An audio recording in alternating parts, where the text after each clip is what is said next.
प्यारे विद्यार्थियों, गणित की क्लास में आपका स्वागत है। आज मैं मोहित कुमार त्यागी, गणित अध्यापक BMM इंटर कॉलेज मऊ खास मेरठ, आज आपको खंड से समाकलन कराऊंगा।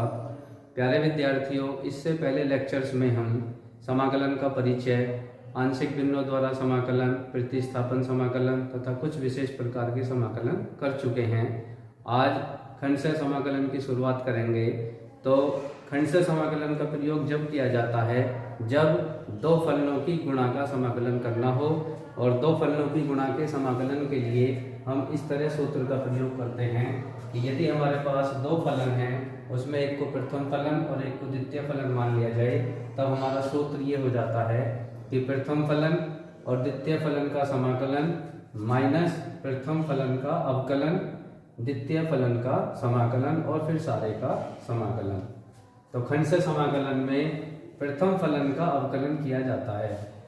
यदि हम फलन f1x और f2x मान लें, तब हमारा सूत्र होगा f1x ऐसे ही और f2x का समाकलन माइनस f1x का अवकलन और f2x का समाकलन और फिर सारे का समाकलन होगा। इस सूत्र को आप याद कर लेंगे। इस सूत्र का प्रयोग हम खंड से समाकलन में करेंगे। अब जैसे अवकलन में प्रथम फलन और द्वितीय फलन किसी भी प्रकार माना जा सकता है, क्योंकि अवकलन में भी हमारा दो फलनों की गुणा का अवकलन करने का सूत्र होता है। जैसे फर्स्ट और सेकंड का अवकलन प्लस सेकंड इंटू फर्स्ट का अवकलन, तो वहाँ फर्स्ट और सेकंड किसी को भी माना जा सकता है। लेकिन खंड से समाकलन में प्रथम फलन मानने के लिए जरूरी है कि या तो जिसका समाकलन हमें नहीं पता उसको हमें प्रथम फलन मानना है, या आइलेट के अनुसार प्रथम फलन माना जा सकता है। आइलेट मीन्स है आई बराबर है इनवर्स ट्रिग्नोमेट्रिक फंक्शन। यदि कि दो फलन है उनमें एक इनवर्स फंक्शन है, तो इनवर्स फंक्शन को हम फर्स्ट प्रथम फलन मानेंगे। और एल मतलब हो गया लॉगरिथमिक फंक्शन, यदि लॉग फंक्शन आया हुआ है तो उसको फर्स्ट मान लेंगे। एलजेब्रिक फंक्शन x² x³ इसके अनुसार ले लेंगे। ट्रिग्नोमेट्रिक फंक्शन है जैसे tan x sin x, तो हम इसको फर्स्ट फंक्शन लेंगे। एक्सपोनेंशियल फंक्शन है जैसे e⁻x, तो हम इसको फर्स्ट लेंगे। तो किसी भी सवाल में यदि दो फलन दिए हुए हों तो इसके अकॉर्डिंग जो आया हुआ होगा उसको प्रथम फलन मानेंगे। अब सवाल शुरू करते हैं। ये खंड से समाकलन एक्सरसाइज 7.6 का सवाल नंबर 1 है। x sin x इसका समाकलन करना है, तो x को हम प्रथम फलन लेंगे और sin x को द्वितीय फलन लेंगे। तो आइलेट के अनुसार भी हमारा क्या है कि एलजेब्रिक फंक्शन आइलेट में पहले आता है, तो इसको हमने प्रथम फलन लिया और इसको द्वितीय फलन लिया। अब हम इसका समाकलन करेंगे, तो जो हमारा सूत्र है उसमें इसकी वैल्यू पुट कर देंगे। तो ये होता है प्रथम फलन यानी कि x और sin x यानी कि द्वितीय फलन, इसका समाकलन माइनस प्रथम फलन का अवकलन, तो d dx x हो गया, और द्वितीय फलन का समाकलन करेंगे और फिर सारे का समाकलन होगा। सूत्र में वैल्यू पुट कर दी। अब समाकलन करते चलते हैं। x sin x का समाकलन होता है माइनस का cos x माइनस यहाँ x का अवकलन होगा। ध्यान रखना है कि प्रथम फलन का अवकलन होता है और द्वितीय फलन का समाकलन होता है। तो x का अवकलन हो गया 1 और यहाँ sin x का समाकलन हो गया माइनस का cos x, और फिर ये सारे का समाकलन होगा। या अब i बराबर माइनस का x cos x, माइनस की मल्टीप्लाई माइनस माइनस ये आपका प्लस हो गया, और ये cos x dx, इसका cos x का समाकलन कर देंगे, ये आपका आंसर आ जाएगा। माइनस का x cos x और प्लस cos x का समाकलन होता है sin x और प्लस के c, ये आपका आंसर है। एक और देख लेते हैं। सवाल नंबर 4 है x log x। तो इसमें log x को प्रथम फलन लेंगे और x को द्वितीय फलन लेंगे। आइलेट के अनुसार भी देख सकते हैं कि आइलेट में log पहले आ रहा है, तो हम इसको प्रथम फलन लेंगे। या ये कह सकते हैं कि log x का हम अवकलन आसानी से कर सकते हैं। log x के लिए दूसरे तरीके से समाकलन किया जाता है, खंड से समाकलन से ही किया जाता है log x का समाकलन। तो ये हो गया। सूत्र में मान रखते हैं I बराबर प्रथम फलन log x ऐसे ही रहा। अब x का समाकलन होगा माइनस डिफरेंशियल ऑफ प्रथम फलन यानी कि log x और x का समाकलन और फिर सारे का समाकलन। बिल्कुल उसी तरह सूत्र में वैल्यू पुट कर दी। तो ये हो गया I बराबर log x और x का हो गया x² माइनस log x का अवकलन। तो log x का अवकलन होगा 1/x और x का समाकलन होगा x²/2। एल्जेब्रिक फंक्शन का समाकलन होता है x की पावर n का सूत्र क्या है हमारा, x की पावर n+1/n+1 और प्लस c, ये हमारा x की पावर n का समाकलन। अब I बराबर ये ऐसे रहा 1/2 x² को पहले लिख दिया x² log x minus x से x कैंसिल हो गया 1/2 और ये बच गया आपका x dx। अब बस इसका लास्ट वाली टर्म का और समाकलन कर देंगे। तो ये हो गया 1/2 x² log x माइनस फिर x का करेंगे तो ये आ जाएगा आपका x²/2 × 2 और प्लस के c, x की पावर n+1/n+1। तो ये आपका आंसर बन गया। और आगे सवाल देखते हैं खंड से समाकलन के। ये एक्सरसाइज 7.6 का सवाल नंबर 8 है।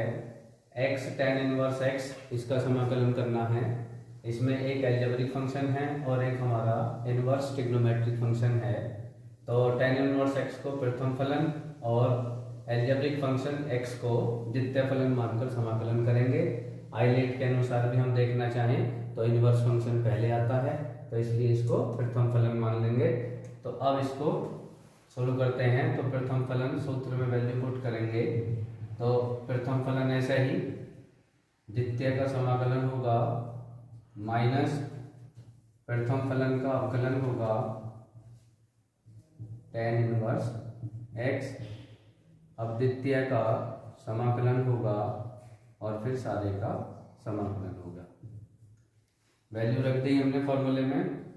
अब इसको सॉल्व करते हैं। तो tan इनवर्स x ऐसे ही रहा, x का समाकलन x²/2 होगा जो फॉर्मूला है। x की पावर n का समाकलन करते हैं तो x की पावर n+1/n+1 और n की जगह यहाँ हमारी पावर 1 है। अब tan इनवर्स x का अवकलन तो ये होता है 1/1 प्लस x² और x का समाकलन किया तो x²/2 हो गया। अब इसका बचे हुए का सारे का समाकलन करना है। समाकलन करना है तो ये हमारे जो 2 है इसको तो बाहर 1/2 बाहर कॉमन कर लेंगे तो ये बन गई x²/1 प्लस x²। तो इस तरह की यदि हमारी कोई भी फलन आ जाता है तो उसको सॉल्व करने के लिए क्या करते हैं कि जो हमारा अंश है उस अंश में एक जोड़ देंगे और एक घटा देंगे और ये आपका ऐसे ही रहेगा हर ये। अब जो हमने अंश में एक जोड़ा और एक घटाया है तो इसके अपोन में तो अलग कर देंगे और 1 के अपोन में अलग करेंगे तो दोनों हमारी अलग अलग फॉर्म हो जाएंगी। दोनों का समाकलन आसानी से हो जाएगा। ये आपका हो गया x²/2 tan inverse x minus 1/2। जब इसके अपोन में करेंगे तो यहाँ तो आपका इस तरह से होगा x²+1/1 plus x² minus 1/1 plus x² dx। ये आपका 1 आ गया। तो ये हो गया I बराबर x²/2 और tan इनवर्स x माइनस 1/2। यहाँ बच गया आपका 1 माइनस 1/1 प्लस x²। बहुत बढ़िया फॉर्म बन के आ गई। अब इसको ऊपर कर देते हैं तो ये हो गया I बराबर x²/2 tan इनवर्स x, ये ऐसी रहा x²/2 tan inverse x minus 1/2 अब 1 का समाकलन तो अलग करना है, तो ये आपका 1 का समाकलन हो जाएगा x और माइनस 1/1 प्लस एक्स स्क्वायर, इसका समाकलन हो जाएगा tan इनवर्स x और प्लस c। अब ये ब्रैकेट ओपन कर देते हैं बस थोड़ा सा कैलकुलेशन करने के लिए। x² 2 tan inverse x minus x/2 और minus minus plus 1/2 tan inverse x plus c। बस थोड़ा सा ये और कर लेते हैं कि इसको एक साथ करके कॉमन कर लेते हैं, तो ये हो गया i बराबर 1/2 tan इनवर्स x, तो यहाँ से बच गया x² और ये बच गया +1 और माइनस का x/2 और प्लस के c। ये आपका आंसर आ गया। इस तरह हमें ये ध्यान रखना है कि यदि हमारा समाकलन इनवर्स फंक्शन के साथ आया हुआ है, जैसे sine inverse x, cos inverse x, या इसके साथ कोई अलजेब्रिक फंक्शन भी आया हुआ है, तो इनवर्स फंक्शन को प्रथम फलन मानकर हमें समाकलन करना है। अब आगे देखते हैं। ये आपका सवाल नंबर 17 है, एक्सरसाइज 7.6 का ही, कि इंटीग्रेशन x(e⁻x/1 + x² का हमें करना है। तो इसको क्या करेंगे हम कि e⁻x × x/1 + x² इसको ऐसे लिख लिया। अब ये जो हमारा x है इसके साथ हमें क्या करना है, +1 और -1 करना है। ये अलग तरीके का मेथड का सवाल है, तो ये होगा आपका x + 1 -1/1 + x, ये ऐसे ही रहा का होल स्क्वायर। अब इसके अपॉन में तो अलग लिखेंगे और -1 के अपॉन में अलग कर लेंगे, तो ये हो जाएगा e⁻x और ये आपकी फॉर्म बन गई x + 1/1 + x का होल स्क्वायर -1/1 + x का होल स्क्वायर। अब e⁻x ऐसा ही, अभी इसको फिर यहाँ सॉल्व कर लेते हैं। एक पावर कैंसिल होगी तो ये आ गया 1/1 + x माइनस 1/1 + x का होल स्क्वायर dx। अब ये हमारे दो फंक्शन हो जाएंगे इस तरीके से, e⁻x dx/1 + x और माइनस ये हो गया e⁻x dx और 1 + x का होल स्क्वायर।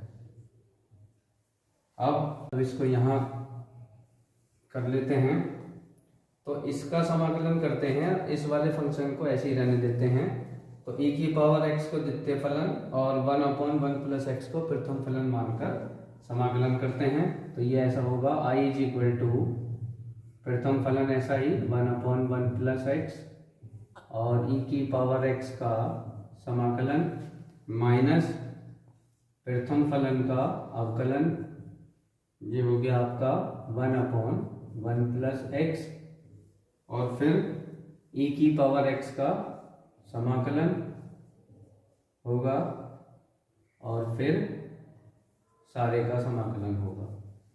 और जो ये वाला है सेकंड, इसको ऐसे लिख देते हैं माइनस e⁻x/1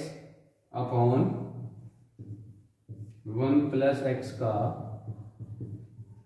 होल स्क्वायर। इसका समाकलन नहीं करना है, अब इसको सॉल्व करना है। तो ये हो गया i बराबर 1/1 + x, ऐसा ही रहा। e⁻x का समाकलन e⁻x और इसका करेंगे 1/1 + x का अवकलन, तो ये आपका होगा -1/1 + x का होल स्क्वायर। 1/x का अवकलन -1/x² होता है और e⁻x का समाकलन e⁻x हो गया और फिर ये सारे का समाकलन माइनस ये ऐसे ही रहा क्योंकि इसका हमें समाकलन नहीं करना है और 1 + x का होल स्क्वायर। अब i बराबर ये आपका ऐसा ही e⁻x/1 + x माइनस माइनस ये आपका यहाँ प्लस हो गया और ये है e⁻x dx 1 प्लस एक्स का होल स्क्वायर माइनस ये सेम है ऐसा ही ई की power x D x upon 1 plus x का होल स्क्वायर। तो इस प्रकार हम देखते हैं कि ये आपकी वैल्यू प्लस की और ये माइनस की जो आ रही थी पहले से ही, ये दोनों सेम हैं और प्लस माइनस की हैं तो दोनों एक दूसरे से कैंसिल हो जाएंगी। तो ये बच गया आई बराबर ई की power x upon 1 plus x और प्लस सी। तो ये आपका समाकलन हो गया। तो इस टाइप के सवाल में हम इस मेथड से सवालों को करेंगे। इस सवाल को एक ट्रिक से भी कर सकते हैं, वो ट्रिक भी मैं बता देता हूँ। अब एक ट्रिक सीख लीजिए। इससे करने के लिए इस टाइप का सवाल जब होगा तो यहाँ तक की कैलकुलेशन तो ऐसी होगी, इसमें +1 -1 करके जो हमने यहाँ तक किया था। अब क्या करना है कि एक ये है हमारा सूत्र है कि e की power x F x plus F dash x D x. तो इसका जो समाकलन होगा वो ये होगा e की पावर एफ एक्स ई की power x into F x और प्लस c। तो ये एफ एक्स क्या है, एफ एक्स एक फंक्शन है और एफ डैश एक्स उसका अवकलन है। तो यदि हम यहाँ पर देखें तो एफ एक्स तो है 1/1 प्लस एक्स और एफ डैश एक्स जो इसका अवकलन करेंगे तो ये आएगा -1/1 प्लस एक्स का होल स्क्वायर। तो इस सूत्र से हम देखेंगे कि हमारा समाकलन करके क्या बचेगा, ई की पावर एक्स एफ एक्स। तो ये कह सकते हैं ये एफ एक्स हो गया और ये हमारा एफ डैश एक्स हो गया। तो ये बन जाएगा आई इज इक्वल टू ई की पावर एक्स एफ एक्स और एफ एक्स क्या है 1/1 प्लस एक्स और प्लस के सी। तो ये आपका आंसर आ गया कि आई बराबर ई की power x upon 1 plus x और प्लस सी। ये आंसर हो गया। एक और टाइप का सवाल देखते हैं। ये 7.6 एक्सरसाइज का ही सवाल नंबर 22 है। बहुत बढ़िया सवाल है। इस टाइप के सवाल यदि हमारे आते हैं, जैसे sine inverse 2x upon 1 plus x square है, कोस इनवर्स का भी हो सकता था, टेन इनवर्स का भी हो जाता है। तो हमें देखना है कि यहाँ ऐसे सवालों में x की जगह कोई त्रिकोणमितीय फंक्शन रखना होता है जिससे कि कोई हमारा फॉर्मूला बन जाए। जैसे यदि हम यहाँ x बराबर tan थीटा रखें तो ये फॉर्मूला हो जाएगा 2 tan theta upon 1 plus tan square theta और जो बराबर किसके होता है sin 2 थीटा के। अब जब हम यहाँ वैल्यू रखेंगे तो उसका हम क्या करेंगे, प्रतिस्थापन समाकलन में जैसे करते थे कि x बराबर tan थीटा, तो फिर हम इसका करेंगे अवकलन। तो अवकलन करके ये फॉर्म आ जाएगी कि dx बराबर sec square theta d theta. अब सवाल आगे लेके चलते हैं। तो ये हो जाएगा आपका sign inverse 2 tan theta upon 1 plus tan square theta और dx की जगह हमारी वैल्यू प्रतिस्थापित होकर ये आ गई sec square theta d theta, जैसे प्रतिस्थापन समाकलन में करते हैं। अब ये हो गया i is equal to sine inverse 2 tan theta upon 1 plus tan square theta, ये फार्मूला हो गया sin 2 थीटा और ये हो गया sec square theta d theta, ये ऐसे ही रहा। तो अब आपका ये सवाल बन के आ गया कि 2 theta sec square theta d theta. अब इसका समाकलन हमें करना है तो 2 को पहले लिख लेते हैं और थीटा sec स्क्वायर थीटा इसका समाकलन करना है। तो थीटा को प्रथम फलन ले लेंगे और sec स्क्वायर थीटा को द्वितीय फलन ले लेंगे। तो अब हम इसका समाकलन, ये हो जाएगा 2 और समाकलन करते हैं तो थीटा ऐसे ही sec स्क्वायर थीटा इसका समाकलन होगा d थीटा माइनस थीटा का अवकलन होगा और sec स्क्वायर थीटा इसका समाकलन होगा और फिर सारे का समाकलन, वही जो हमारा फॉर्मूला है उसमें वैल्यू पुट कर दी। अब इसे करते हैं i is equal to theta ऐसे ही sec स्क्वायर थीटा का समाकलन tan थीटा माइनस थीटा का अवकलन हो गया 1 और सेक स्क्वायर थीटा का हो गया tan थीटा और d थीटा, इसका समाकलन हमारा रह गया। अब यहाँ इसका समाकलन कर देते हैं, जो बचा हुआ है ये, तो ये हो गया I बराबर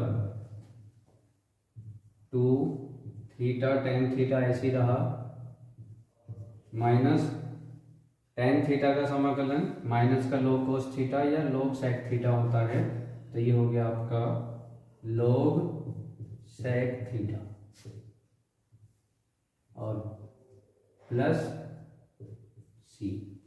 अब यहाँ थीटा की वैल्यू पुट करनी है, जो थीटा हम मान के लेके चले थे, tan थीटा बराबर x है, तो 2 थीटा बराबर क्या हो जाएगा tan इनवर्स x, और tan थीटा की जगह x रख देंगे, माइनस सेक की वैल्यू भी यहाँ से बना सकते हैं, तो या तो ट्रायंगल का यूज कर लें जैसे क्लास 10th में, tan थीटा बराबर x है तो सेक थीटा की वैल्यू ट्रायंगल से बना सकते हैं, या ऐसे लिख सकते हैं हम log under root 1 plus tan square theta और प्लस के c, तो यहाँ tan थीटा की वैल्यू पुट कर दीजिए, तो 2 ये हो गया x tan inverse x minus log under root 1 plus tan theta बराबर है x के और प्लस c, ये आपका आंसर आ गया, ये आपका ब्रैकेट था। तो इस तरह से ट्रिग्नोमेट्रिक फंक्शन है, तो वहाँ हम x बराबर कोई वैल्यू पुट करके कोई फॉर्मूला बना लेते हैं जो हमारे ट्रिग्नोमेट्रिक फंक्शन में बनते हैं, और इस तरीके से सवालों का सॉल्यूशन किया जाता है। और एक आगे सवाल देखते हैं। अब कुछ समाकलन हमारे इस प्रकार के हो सकते हैं जो इन 3 स्टैंडर्ड समाकलन के रूप के हों। अब एक इस प्रकार का समाकलन हम प्रूव करके देख लेते हैं, बाकी के जो समाकलन है वो भी इन्हीं तरीके से प्रूव होंगे, और इन तीनों समाकलनों पे जो आधारित सवाल हैं उनको या तो हम इन मेथड से अप्लाई करेंगे, इनसे सॉल्व करके देखेंगे जो मैं सिखा रहा हूँ, या डायरेक्ट फॉर्मूला भी हम इस्तेमाल कर सकते हैं। अब जैसे ये हमारा समाकलन है under root a square minus x square, तो या तो ये है कि हम इसको इंटू 1 मानकर और खंड समाकलन बाई पार्ट्स से फॉर्मूला प्रूव कर लें, या फिर हम x बराबर a साइन थीटा रखें, तो ये हमारे प्रतिस्थापन वाले मेथड से भी सोल्व हो जाएगा। तो x बराबर a साइन थीटा, तो dx बराबर हो गया a cos theta d theta. अब यहाँ वैल्यू पुट कर देते हैं, तो ये हो गया आपका a स्क्वायर माइनस x की जगह हो गया a square sine square theta, और dx की जगह क्या आ जाएगा आपका a cos theta d theta. इसको सॉल्व कर लेंगे, ए स्क्वायर कॉमन तो रूट से बाहर ए हो जाएगा, और एक ए ये है तो ए स्क्वायर, और ये हो गया under root 1 minus sine square theta और कोस थीटा डी थीटा। अब आई बराबर ये हो गया a square 1 minus sine square theta होता है कोस स्क्वायर थीटा, तो cos theta into cos theta, तो ये हो गया cos square theta d theta. अब यदि यहाँ ऐसी फॉर्म आती है साइन स्क्वायर थीटा या कोस स्क्वायर थीटा, तो जो हमारा कोस टू थीटा वाला फॉर्मूला है उससे इसको चेंज करके तब हम इनका समाकलन करते हैं। तो जैसे कोस टू थीटा बराबर होता है 2 कोस स्क्वायर थीटा माइनस 1, तो 1 को इधर ले आएंगे तो कोस टू थीटा प्लस 1 बराबर हो गया 2 कोस स्क्वायर थीटा, या कोस स्क्वायर थीटा बराबर हो गया कोस टू थीटा प्लस 1/2। तो यहाँ इसको चेंज करके तब हम सॉल्व करेंगे, तो ये हो गया cos two theta plus 1/2 d theta, या ये हो गया आई बराबर ए स्क्वायर अपॉन 2, और अब कोस टू थीटा का जो इंटीग्रेशन है वो तो अलग कर देंगे, और प्लस 1 का इंटीग्रेशन अलग कर देंगे। कोस टू थीटा का जो इंटीग्रेशन है वो क्या होगा ए स्क्वायर अपॉन 2, और कोस टू थीटा का इंटीग्रेशन होगा sign to theta upon 2, plus 1 का हो जाएगा थीटा और प्लस के सी।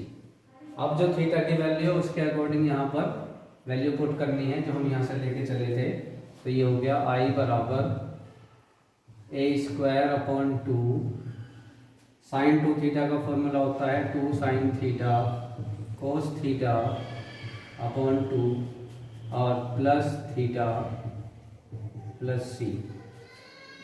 2 से 2 कैंसिल हो गया तो I बराबर ए स्क्वायर अपॉन 2 और साइन थीटा, और ये जो कोस थीटा है इसको हम लिख देंगे under root 1 minus sine square theta और प्लस थीटा प्लस के सी। अब यहाँ साइन थीटा, अब यहाँ से साइन थीटा की वैल्यू रखेंगे। साइन थीटा की वैल्यू क्या है हमारी x अपॉन ए, तो ये हो गया x अपॉन ए और ये हो गया अंडर रूट 1 माइनस एक्स की साइन थीटा की वैल्यू फिर ये हो जाएगी एक्स स्क्वायर अपॉन ए स्क्वायर और प्लस थीटा की वैल्यू यहाँ से बनाएंगे तो ये बनेगी sign inverse x upon a और प्लस के सी। अब इसको थोड़ा सा सॉल्व कर देंगे तो ये हो गया आई बराबर ए स्क्वायर अपॉन 2, इसका एलसीएम कर लेंगे एक्स अपॉन ए और अंडर रूट हो गया a square minus x square upon a plus sine inverse x upon a plus c. A square के अंदर मल्टीप्लाई कर देते हैं तो ये आ गया आई बराबर 1 अपॉन 2, ए स्क्वायर की मल्टीप्लाई करेंगे तो ए और ए स्क्वायर तो ये कैंसिल हो जाएगा, x under root a square minus x square plus sine inverse x upon a और प्लस के सी। तो इस तरीके से ही हमने फार्मूला प्रूव कर लिया। अब बाकी के फार्मूले भी आप प्रूव करके देख लेंगे और जो इस पर आधारित सवाल हैं उनको हम इस मेथड से या डायरेक्ट फार्मूलों से सॉल्व कर सकते हैं। तो इस प्रकार आज के लेक्चर में हमने खंड समाकलन करना सीख लिया। अब मैं इस लेक्चर पर आधारित कुछ होमवर्क में सवाल आपको दे रहा हूँ, इन सवालों को आप करके देख लेंगे और जो सवाल आपसे नहीं हो पाता है उनको आप अपने गणित के जो अध्यापक हैं उनसे पूछकर सोल्व कर लेंगे। इस प्रकार अब तक हमने समाकलन में सारा समाकलन कर लिया है, जिसमें समाकलन का परिचय, आंशिक भिन्नों द्वारा समाकलन, प्रतिस्थापन समाकलन, कुछ विशेष प्रकार के समाकलन और खंड से समाकलन करना सीख लिया है। अब नेक्स्ट लेक्चर में हम निश्चित समाकलन पढ़ेंगे और निश्चित समाकलन एक बहुत ही महत्वपूर्ण टॉपिक है। निश्चित समाकलन में जो अब तक हमने समाकलन सीखा है इसका प्रयोग किया जाता है, अतः आप इसको अच्छे से रिवाइज कर लेंगे। थैंक यू, धन्यवाद। और आपका होमवर्क इस प्रकार है।